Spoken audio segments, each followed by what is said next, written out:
like for about 24 hours, it was all people in my circle could talk about. His morning crew with Rob and Lizz, his radio. Are you talking about what happened at the Oscars? Yeah, Will even Smith, if you didn't watch it, man. Chris Rock. Well, it's all over YouTube It's and everything. everywhere, You can't get away from it. There's one thing I noticed is that he did say, I'm sorry, at least. You know, he said violence in all forms is poisonous, destructive. My behavior at last night's Academy Awards was unacceptable and inexcusable. I would like to publicly apologize to you, Chris. I was out of line and I was wrong.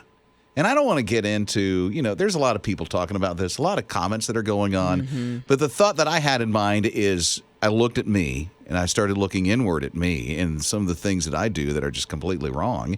And what I portray in front of my kids and how I can make some things teachable moments for my kids, especially if I mess up.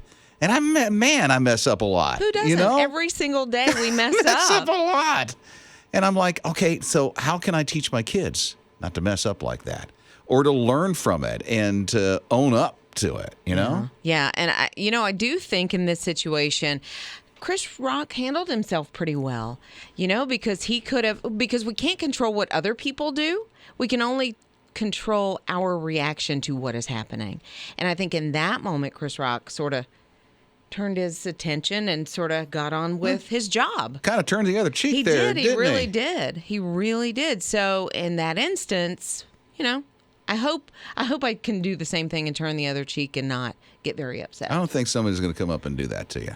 You just never know. Honestly, that's true. I'm sure Chris didn't think that was going to happen in that situation. But again, I don't want to go into any debate over this whole thing. But I'm just thinking about, when I mess up, how do I show my kids to get on the other side of that, own up to it, apologize, and ask for forgiveness?